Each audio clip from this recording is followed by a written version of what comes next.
Before we get started, I just want to ask for a subscribe, maybe a like if you liked it, leave a comment if you did, and what you found insightful, or maybe what you didn't like about the episode so we know what to change up for future episodes. With that being said, let's get to it.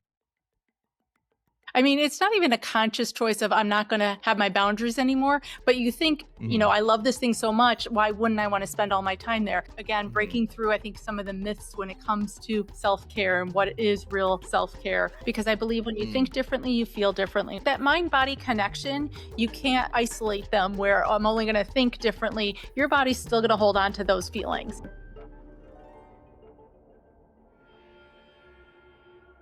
Hello, hello, and welcome back to Retrieving Sanity, your recovery focused podcast with your host, Keegan.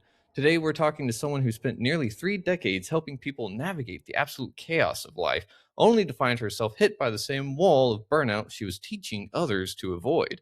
Daniela Wolfe is a licensed master social worker, a speaker, and the author of Balance Breakthrough. She's the host of the Best D Life podcast, where she helps high achievers stop surviving and start thriving by mastering their time and their mindset. But here's the kicker. Daniella believes that burnout doesn't just come from toxic environments, it often comes from the things we love most. So, Daniella, how are you doing today? And can you tell us why would burnout come from something that we love instead of the bad workplace? Absolutely, Keegan. Thanks so much for having me tonight. A lot of times, like you said, people assume it's something negative. But if you think about it, if you're Mm. at a job that you don't really like, 5 o'clock comes and you are out the door, you're checking out.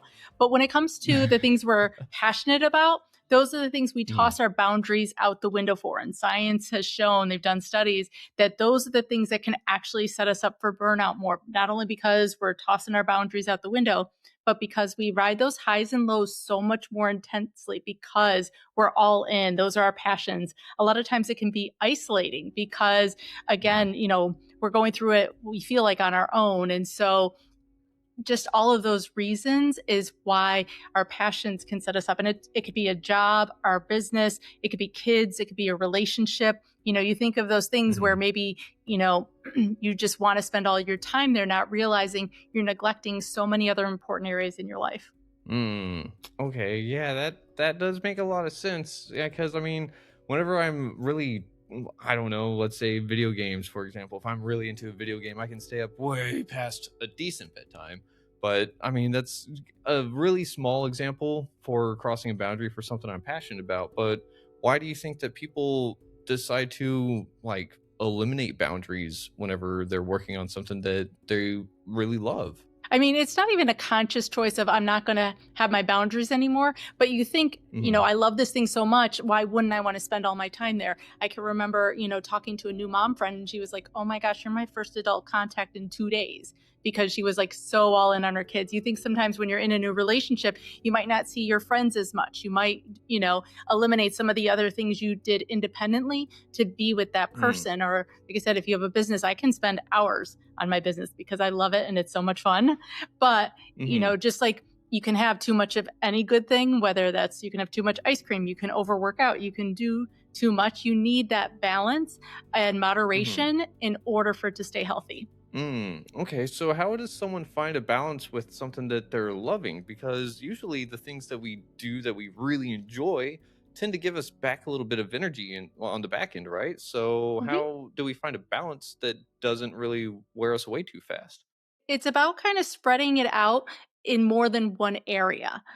So Mm. it's not just one thing. Like when I talk about Mm-hmm. self care, there's actually 8 different pillars that really make up like a healthy self care. It's not just doing Huh. one thing. So it's not just working out all the time or eating healthy, but you know, sustainable daily practical kind of self-care involves everything from how you eat, how you sleep, how you move, how you dress, how you decorate and organize your home, how you connect with others, how you think about money, as well as like the traditional personal development like meditation, mindfulness, journaling, gratitude, those types of practices. And so when you start to Mm-hmm. see it from these different areas, because not only do they work together to support you, but if one of them's way off, they can also negatively affect each other. I don't know about you, but like if I don't get a great night's sleep, I'm going to be a little cranky and irritable and not that great to connect with. I'm going to crave carbs and probably not eat as well the next day. I'm not going to be as motivated to work out, And so you can start to see how those dominoes start to fall if we only focus on just one thing because they all interact and affect each other. Gotcha. Okay, okay.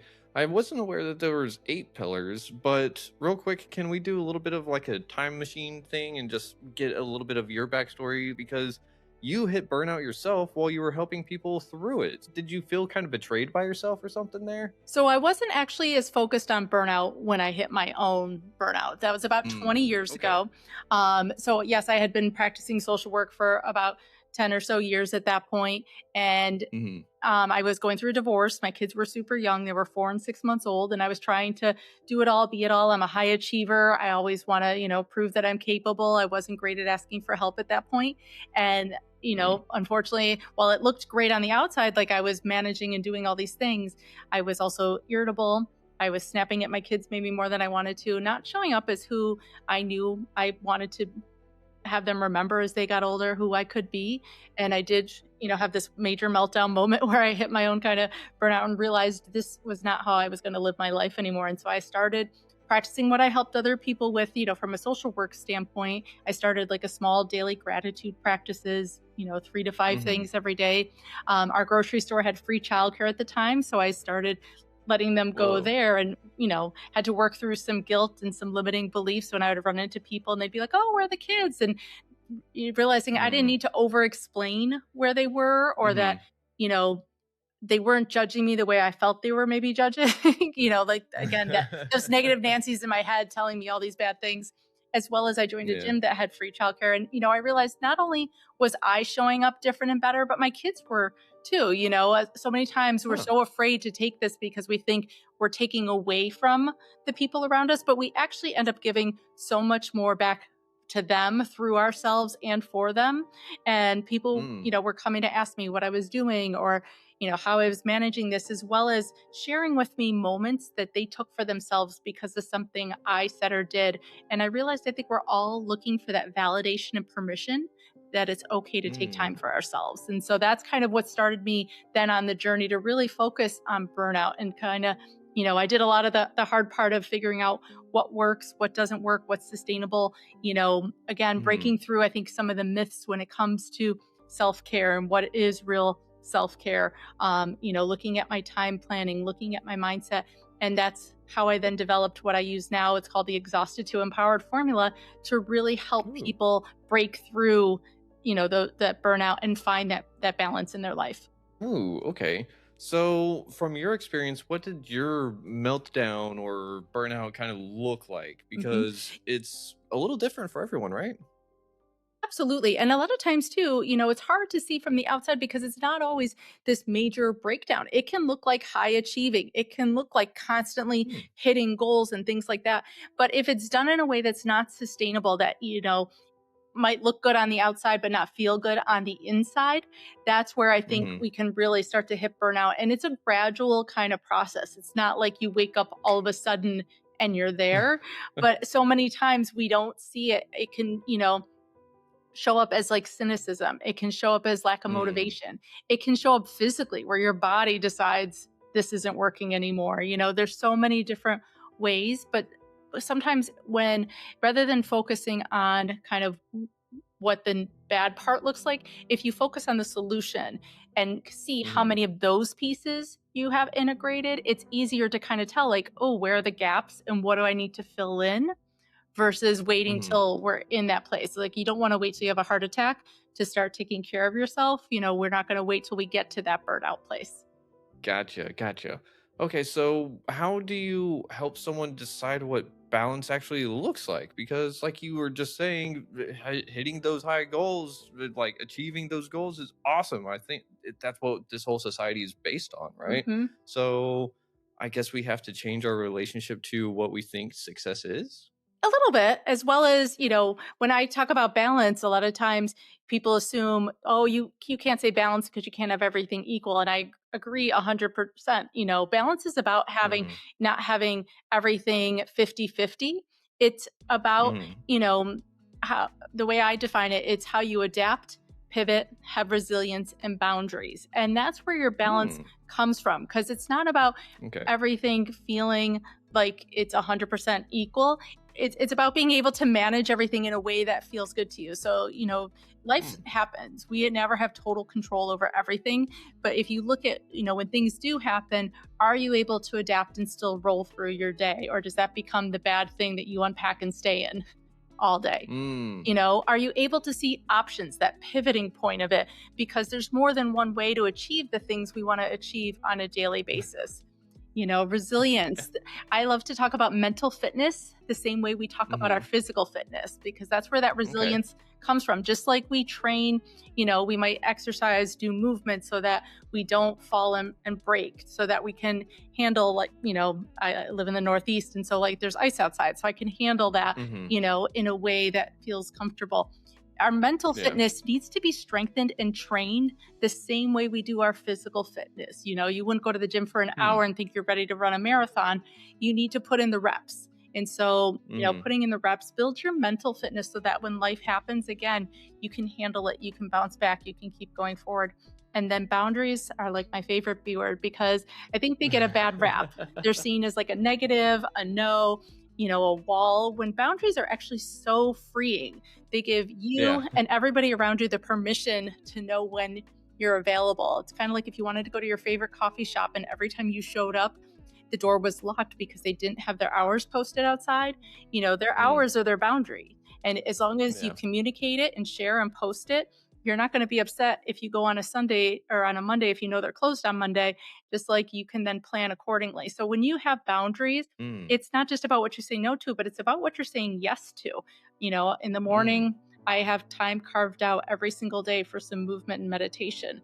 And it looks different every day. Some days I might only have 10 minutes if I overslept a little. Some days I might have 45 minutes, so I find a Uh-huh. 5-minute yoga practice rather than a 40. But the fact that it happens every single day, that consistency is where you Mhm. start to then build these systems that then kind of all work together. Okay. So can someone burn themselves out trying to not burn themselves out though? I think if they take it too far, absolutely. Again, it's that moderation piece. I don't do the same things every single day, but I always have options where, that self care part of that formula, it's not just Mhm. about feeling calm and relaxed. It's actually about where your energy comes from, your confidence. And so, doing different practices that help keep my energy recharged, just like we plug our Mhm. phones in all the time, you fill up your car with gas, you do the things you need to Mhm. do to keep it energized and moving forward and going. That's what we're doing for ourselves. I like to call them these micro moments of self care Uh-huh. throughout your entire day. So it might Okay. be 5 minutes here, 15 minutes there, 20 minutes there, and these different ways are how I personally keep my energy up and my confidence. Okay. So, real quick, whenever you're talking about mental fitness, it's one of those things that are you talking about like doing a Sudoku puzzle book every day or like a crossword puzzle, something like that? It could be. It could be if that's something that you enjoy. Mental fitness can come from, a workout, even. It can come from eating healthy. It can come from laughing with others and that human connection. There's different ways Mhm. to build your mental fitness. It's those Okay. restorative practices that kind of help you feel good about yourself, that help you recharge in different ways. And that can look different for everybody. Like, personally, I'm an introvert, so my recharge is probably a little more quiet than an extrovert's Mm. ability to recharge. But knowing yourself and knowing what kind of lights your fire is where you're going to Mhm. find how to build that mental fitness for you, so that again, where your your areas of recharge are going to come from. Okay. So, whenever you were talking earlier about the 8 pillars of self-care, Mhm, correct? Could you walk us through all of those and which one do you think is most important if there is one? mhm. So like I said, the first one is how you eat.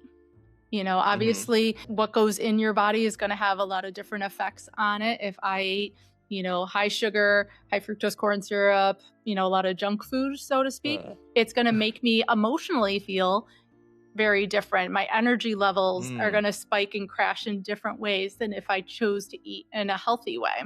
It doesn't mean, Mhm. you cut out everything that's, quote, not good for you. But it's like, again, finding that moderation, how you move. Mhm. It doesn't have to be a hardcore boot camp workout.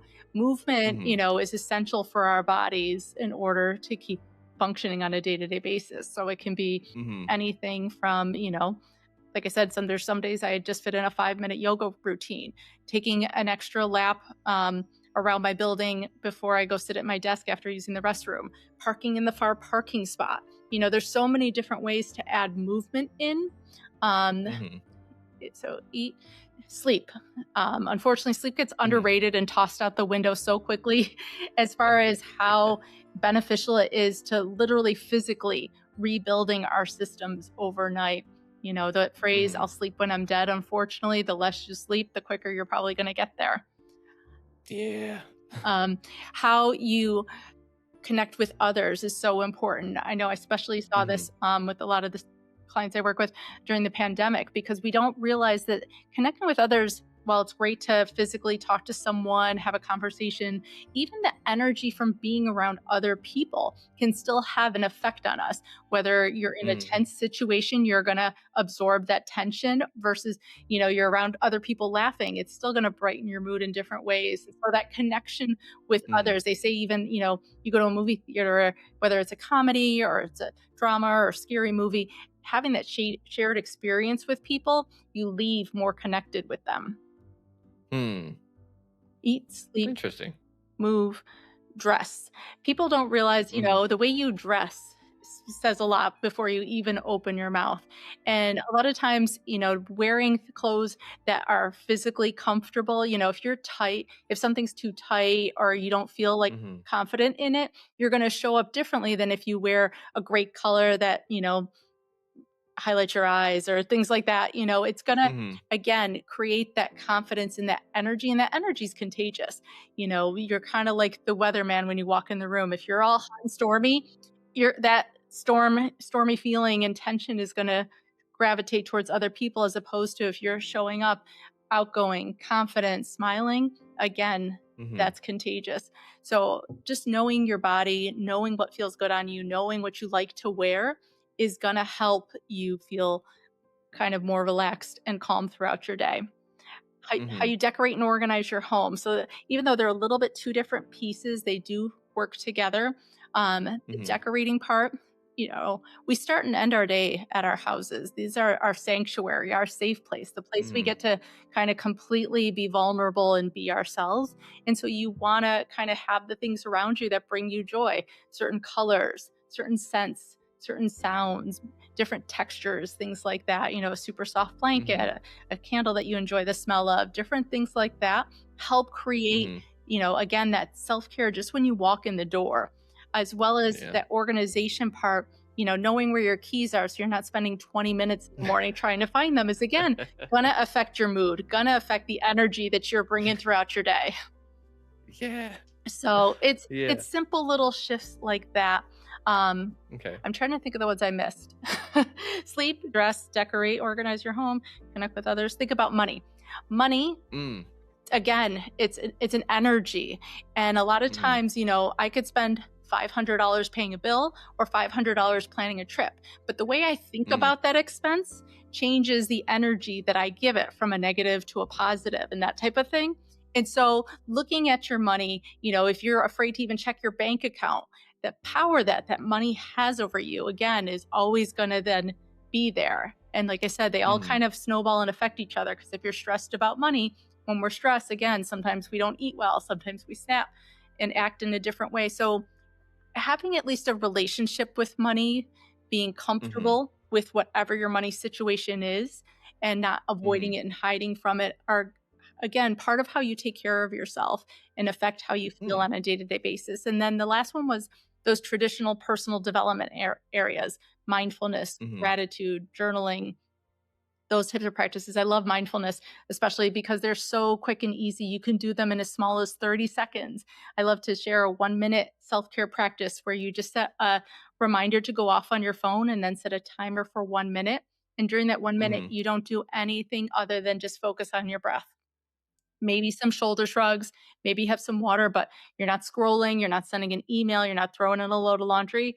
And science has shown Mhm. just that 1 minute starts to lower your heart rate, lower your Mm. cortisol levels, as well as you get the dopamine hit of setting a goal and achieving it. So imagine that reminder going off 5 times a day, you now have a 5-minute self-care practice, that you can Hmm. slowly build on. Maybe at the end of a minute, you're like, I got another 30 seconds. I have another minute. And you slowly start to build small micro moments that then start to have those benefits so that when life happens, you're in a state where you can respond rather than react because you're not at that heightened Mm. state of stress the whole time. Mm. Okay.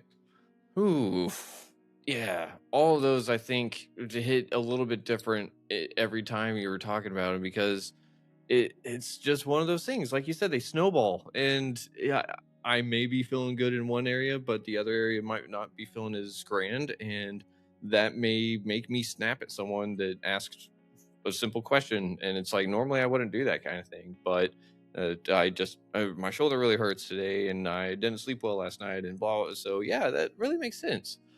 Yeah, I And use like a oh, wagon wheel analogy when I talk about mhm, them because I know I don't have the visual in front of me, but imagine a wagon wheel and it has all those little spokes. mhm, And imagine one of yep, those spokes was broken. And so, yeah, you could probably keep rolling down the road, but you're going to feel that bump every time you hit that broken spoke. And so, mhm, that's kind of the same effect of not having kind of that continuity around those different areas of self-care. And that's where, like, back to the original first question of when you're so focused on your passion only, you're only focusing mhm. on one area that makes you happy, you have a lot of broken spokes. Mm. Oof. Yeah. A lot of broken spokes. And I think that that's how a lot of us just kind of got used to life. And we're like, hey, this is how it works, right? Yeah, Because we got we're used to not it. taught this kind yeah, we're not taught this kind of thing in middle school, high school, whenever I think it would be really beneficial. So you're kind of sitting there helping people pick up the pieces in a sense, but also at the same time, you're helping them recombobulate moving forward, right? Yeah, that's why I always start with mindset because I believe when you Mm, think differently, you feel differently. When you feel differently, you act differently. If you go straight to yeah. the actions and you haven't changed how you're thinking, that's where then, the guilt comes in, the limiting beliefs. You Mm. might still go through your to-do list while you're in the middle of a yoga class, supposedly relaxing, because you haven't changed the way you're thinking about resting, the way you're thinking about taking time for yourself. And so until we change Mhm. that thought process, it's not gonna gel. Mm. Okay, so one thing I think I heard you say right there is kind of resonating with something that I went through a couple of days ago. I did a podcast with someone, and I was on their podcast doing a therapy session. Mhm. And so it was a lot of, hey, you got to stop thinking about everything and start feeling it because you're thinking about it, you're not feeling it, you're not able to process it. So stop. And I'm like, okay, but that's how I've conditioned myself ever since I was little because that's how I survived was thinking things through. Mhm. So it kind of sounds like you're telling people to take that moment or take any moment and to just feel what that whole area is kind of having to have an impact on in your life. Yeah, a little bit, because that mind body connection, you can't, Mhm. isolate them where I'm only going to think differently. Your body's still going to hold on to those feelings. It's still going to Yeah. process it until you kind of go through both pieces of it. So, when we talk about changing your mindset, the first part is just acknowledging what the thought Mhm. is and giving yourself the Yeah. grace without judgment to then process that feeling. Where did it come Mhm. from? Sometimes there's these beliefs that we have that have been ingrained in us since we were little kids, or we've subconsciously kind of followed them without even recognizing where they came from. So to start to kind of break it down Mhm. and think about, would we talk to somebody else the same way we're talking to ourselves? Because so many times, we're never as kind with ourselves as we would be with someone else. So to take that Mhm. thought and then say, would I say this to a friend? If Mhm. someone said, "Oh my gosh, I'm exhausted lately." So many times we beat ourselves up like, you got to keep pushing through, you got to push harder, you got to hustle. Your friend, you'd Mhm. probably be like, "Absolutely, take a break, take some time for you." We just have so much more grace for others. And so to start to learn to then give ourselves that grace, but then also to change the script. We're changing Mhm. our way of thinking. We're going to put a new phrase on repetition so that we can create a new Mhm. neural pathway in our brain so that we have a new default, because we've been Mm. traveling those other paths for years. We've been saying those thoughts to ourselves consciously or subconsciously for so long. Mhm. It's easy for our body to go right there, even if it's not what makes us happy or we know it's not the right thing to do. And so we have to kind Mm, of retrain ourselves. That's why people do affirmations and different quotes and things like that to help retrain a new thought once they catch mhm. that old way of thinking. Ooh, okay. Um, and I kind of want to ask about the whole money mindset because you were talking about spending $500 on a bill versus spending $500 on a trip or something, Hmm. or to plan a trip. Yeah. And for me, that was actually something that I kind of went through. Was it last year, I think, or maybe year before last? I don't know. Time's weird. But not too long ago, I realized that my relationship with money was bad. Hmm. And I say bad because I thought money was evil. Don't get me wrong, I still think it is Hmm. in the wrong hands. But because I hated it so much, as soon as I got any, I was like, spend it. Like I Yeah. did not want to touch it because it being in my bank account means that it was bad. Hmm. But now I changed up how I view money, and now it's a tool. It's something that actually helps me help other people, and so on and so forth. And now it's like, Absolutely. oh, I don't need that $5 drink all of a sudden.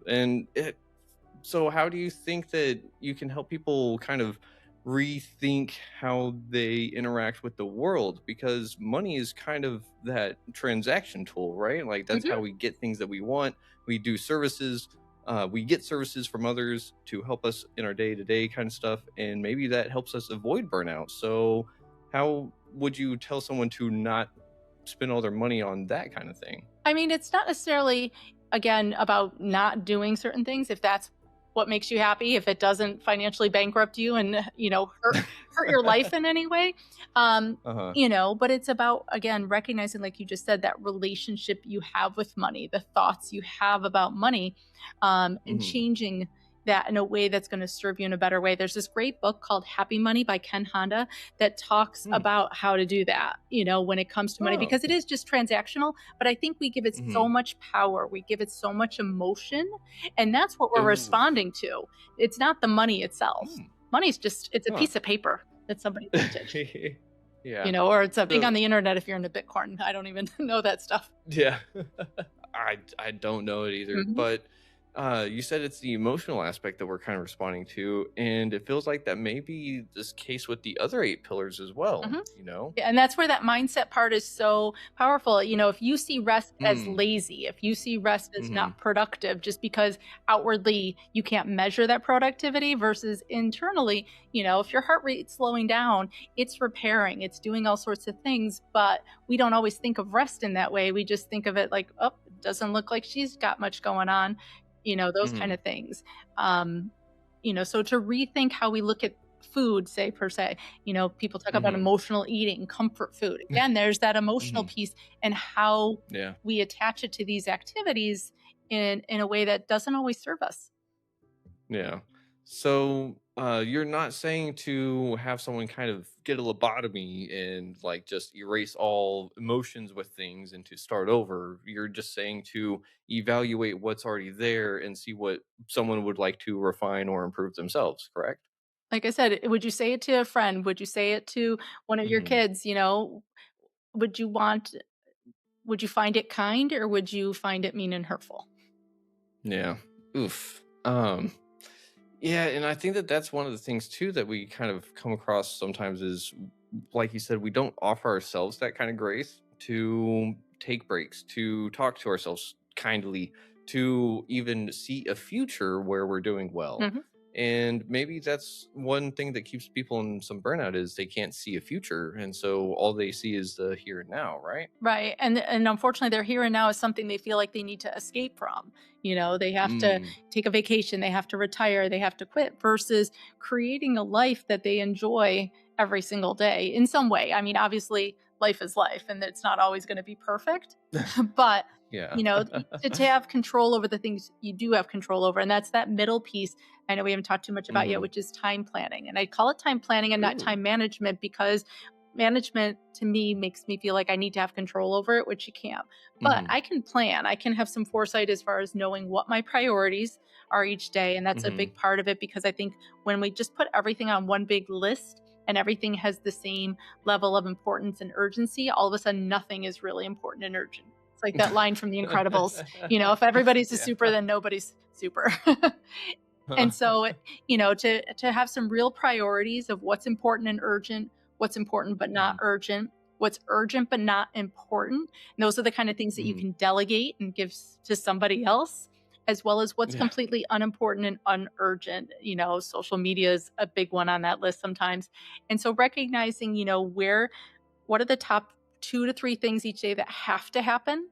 What are the other things you can intentionally plan for? And I always have people plan, their time for themselves, just like they would a doctor's appointment or any other meeting, Mhm, as well as to block it in a way so that they're not stacked on top of each other, one after the other.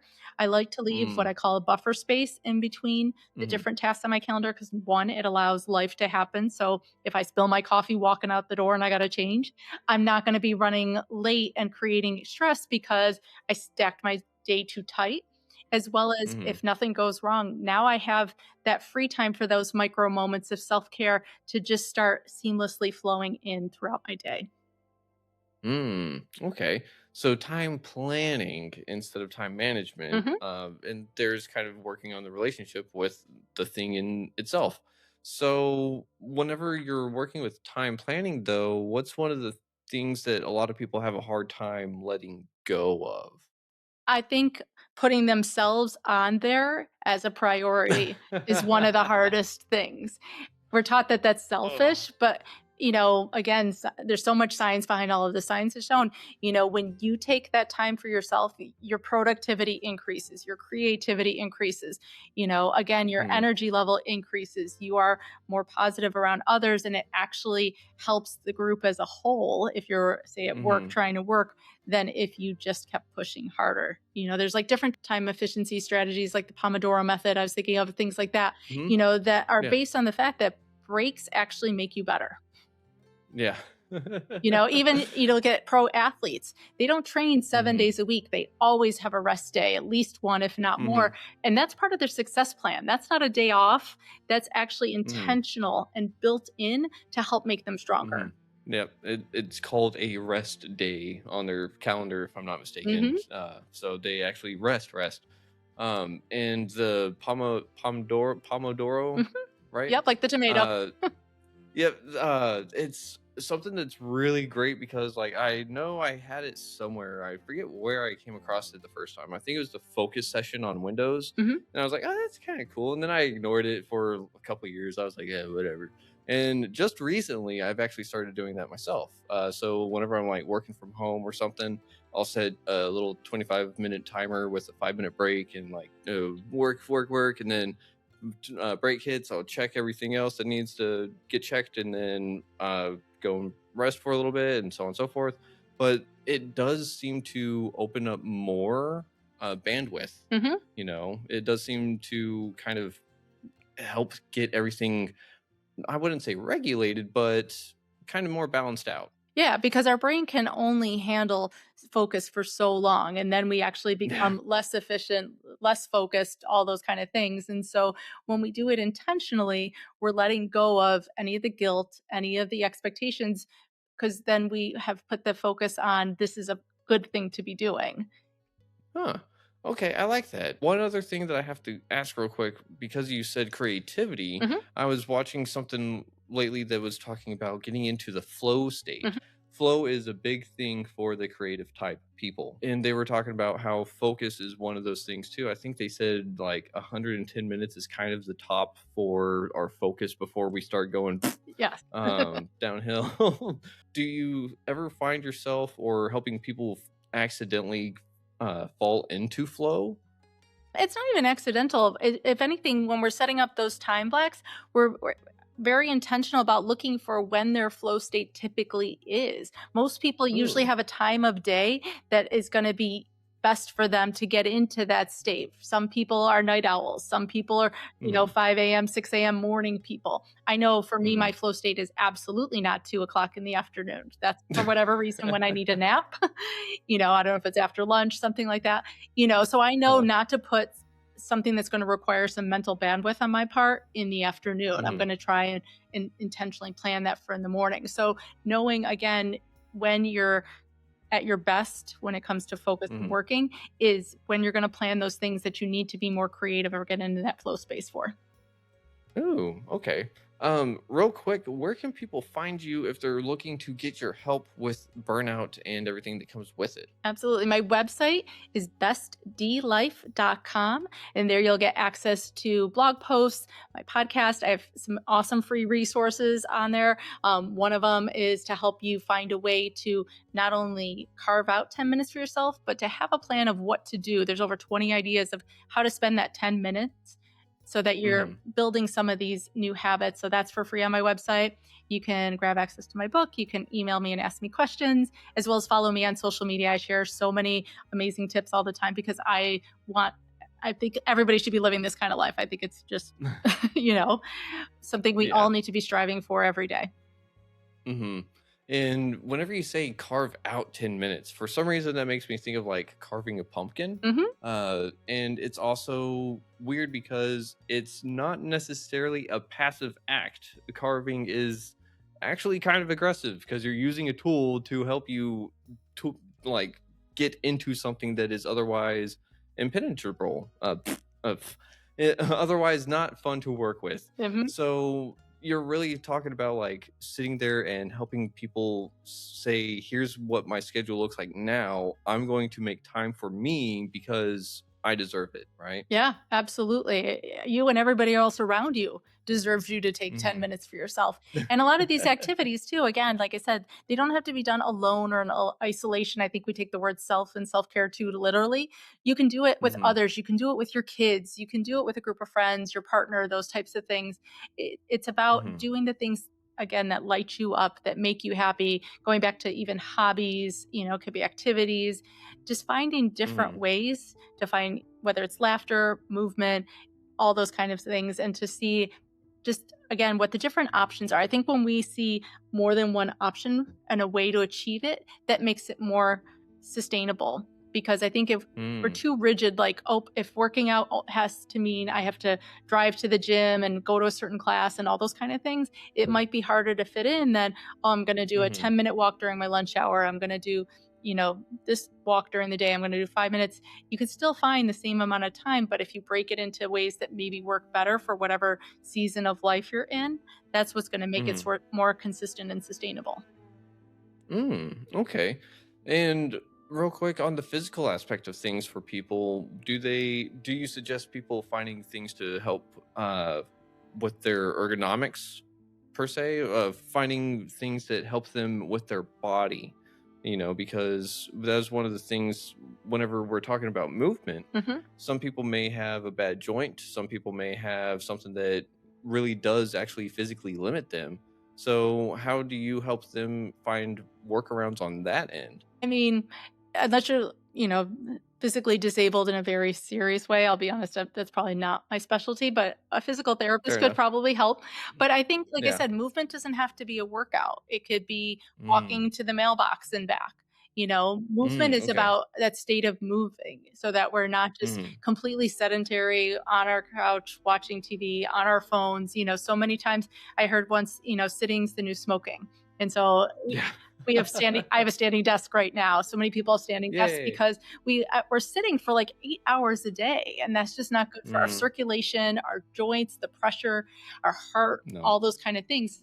So looking at what am I doing to move? Even if you're sitting, there's chair yoga, where you're doing Mhm. those silver sneaker exercises or, just moving your upper body. There's still ways to integrate movement throughout your day. They have Mhm. those little pedal things you can put under your chair if you have to sit at work.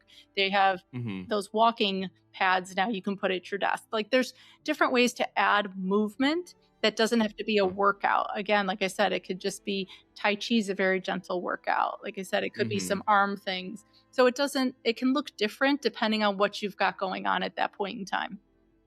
Gotcha. So you said walking pad things? Is Mhm. that for your standing desk? Yeah.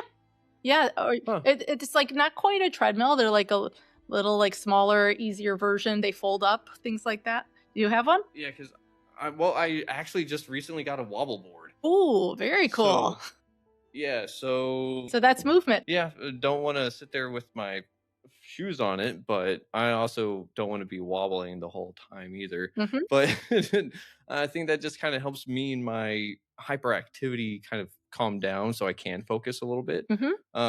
But have you heard of that African proverb that movement is life? I haven't, but it sounds completely true. Yeah, because what you're saying just makes me think of that. Just we have to move. We can't sit still. We can't be the slaves to our own bodies, Hmm. essentially. Yeah. So, Yeah, so just finding, like I said, different options. It can look different every way, you know. mhm, Connection with others might mean getting together in person. It might be texting someone, you know. My son calls mhm, me on his drive home from work every day, and it might only be like 6 to 8 minutes between the 2 points, mhm, but it's consistent, you know. And yeah. so that's where that Mhm. connection part can look different every day. Real quick, you did say that sleep was the middle part, right? Or no, time planning was the Time middle plan. part. Yep, mindset, time planning, So self-care. what's the top part? Well, they actually overlap. They're like 3 concentric circles, like, that's like a little image. Oh. So if those were the 3 Oh. areas, they overlap in the Uh-huh. middle, you know? So, yeah, mindset can exist on its own, time planning's on its own, self-care, but when you blend those 3 areas together, that's where the magic Mhm. happens. Ooh, okay. So it's a type of synergy, Yes, if you will. perfect, yes. Ah. What is one of the things that you find makes people really not be able to do this kind of thing? Because I mean, we're all like you said earlier, we're just go go go go go. Mhm. So I guess the hardest part maybe is telling people to just relax for a few seconds or so. And that's that mindset part. You know, what the phrase you Hmm. just said, telling them to relax, is because obviously mentally they struggle with that part of it. You know, we're creatures of habit, even if they're not great Hmm. habits. And so, not only looking at what do I need to add, but also what do I need to stop doing? Mm, You know, and seeing okay. what's not serving you anymore. Sometimes we jump so much into what to do that that's where people can feel Hmm. pressure of doing and doing and doing versus sometimes Hmm. doing less and just taking some things off your plate might be enough as well. Mm, gotcha. Hmm. You just made me think of some uh what advice I guess it would be. Someone was trying to help someone else quit smoking and they said, "Well, why do you smoke?" And they said, "Because it helps calm me down." And they were like, "Does it really though?" And as someone that used to smoke, I was like, "Yeah, they got a point cuz whenever like if I'm smoking all day or hitting my vape all day, I don't feel a thing. It's like it's just a force of habit. Mhm. And then if set it down for the whole day or whatever, then I come back to it. Then it's like I get what I've thought I was getting all the time, but for like 5 seconds, Yeah. And so it really didn't serve me anymore. It didn't serve that person anymore to sit there and just be like, yeah, we're going to ruin our bodies to get a false sense of relief. What? Yeah. No, no, ew. And I'm sure as you built the So tolerance over time, it required more and more and more. yeah, and like that's the other bad thing about like vaping with the nicotine is that you can get really strong nicotine vape, and Mhm. then once you're there, it's like, okay, I guess I got to shoot it up now. No, not gonna do that. Yeah. So, Well, I even think if I hadn't folded laundry, I haven't folded or put away anybody else's laundry in about 15 years.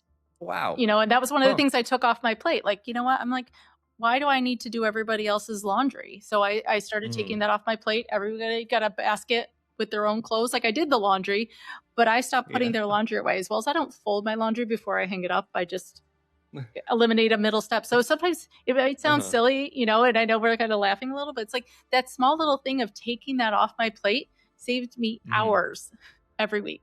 Oh yeah. Yeah, and so what is one of the things that saves you the most time and energy for yourself so that you have more on the back end? I mean, there's a variety of different things. There's a lot of pre things that I do. Like I Mhm. pre-plan a lot of my food. So Sunday is like a meal Ooh. prep day for me where I'll get, you know, like my little yogurt parfait things all set up. I make this other little thing. So I'll have like a whole bunch of containers in the fridge ready to go so that each day as I'm leaving for work, it's a grab and go. I'm not making lunch every day. I pre-plan a lot of Mm. what I'm wearing either the week before, you know, like again on Sunday or at least even the night before so that in the morning I'm not worrying about steaming things or figuring out what to wear. So just sometimes Mhm. taking a couple extra minutes, you know, ahead of time to pre-plan saves me Mhm. extra time that next day. Okay, so pre-planning can actually be a lot bigger of a time saver than what we think. Yeah, we think, "Oh, I don't have time to pre-plan," but again, it's that time planning. We have the same 24 hours in the day, all of us, and we prioritize what's important to us. We make time for the Hmm. things we want. Like, it's amazing, I'll drive to work sometimes and I'll see a coffee line wrapped around the building, through a parking lot, and there's people standing, waiting like 20 cars deep to get a cup of coffee, and I'm like, Yeah. "Okay, that's what they made time for." Like, personally, that would make me just so stressed and anxious, like, that's Yeah. not my No. thing, but, Uh-uh. you know, for other people, that's what they plan and make their time for. Hmm. You look on your phone, how much time you spend on different apps and things like that. It's amazing, because they're designed Mm, that way, how much time we can lose there. People make time yeah. for all sorts of things. We all have different priorities. So it's about figuring out if it's important enough to you or not. Ooh, okay. So, whenever you went through your burnout, what did you find for yourself that was like, did you say that I'm important enough to get out of burnout, or did you kind of have to have someone show you that, hey, you're going through burnout too now, right? I did have my own kind of self-awareness that I knew this wasn't what I wanted and I wasn't happy. I definitely wasn't Hmm. happy. My kids weren't happy. Um, and I think I found, I did make the time for the things that I really always said I wanted the time for, but hadn't, Hmm. so that's where, like I said, every day I've got a morning routine that involves movement and meditation. And every night I have a nighttime routine. It involves my skincare and reading from an actual book. And again, some nights Hmm. it's 3 sentences before I fall asleep. Some nights it's 3 paragraphs or 3 pages. But again, that consistency of the fact that I'm saying yes to that every single day is what I'm making the time for. Okay. So the other thing I'm hearing in all this is consistency. We got to be consistent with ourselves. Otherwise, do we fall right into burnout or do we just run the risk of burnout? You definitely run the risk, but it's kind of like just like you eat and sleep and brush your teeth every day. You're not going to eat on Sunday Hmm. and think you're not going to be starving on Tuesday. But that's what happens when people save their time for themselves, their self care for an hour on Saturday or for just over the Hmm. weekend. It's not sustainable to help maintain your recharge and your energy every single day if you only do it once a Yeah. week. Hmm. Yeah, that's a really good point because whenever I think of self care, or I mean, thankfully, I've gotten to the point where like that 5 minute timer goes off. I do a little bit of like exercise, meditation, go outside for a little bit because like whenever life happens, we don't know how long it's going to take to bounce back from something, Hmm. And whenever you're sitting there, like you said, some people will say, I've got like an hour for self care on Saturday, but it's Monday and you just got fired. Well, guess what? You have the rest of the week to do a little bit of self care too, Hmm. but you're going to wait till Saturday. And then by the time Saturday comes around, you're probably going to forget it because you're going to be going, I need to do work and find work and everything, Right. Or right? you think I don't have the money, I don't have the time, Mm, and that's the thing. We yeah. have to let go of that myth that self-care it's a luxury or that it's a nice to have. It's a daily Ooh. necessity. It's necessary Hmm. every single day. You're going to plug your phone in to charge it every single day. You're going to make sure there's gas in your car. You're going to eat every day. You need to take care of Mm. yourself every single day. Yeah. And I think maybe one way we could help people kind of understand self-care is a lot more than just a luxury is kind of like what you said, plugging in your phone.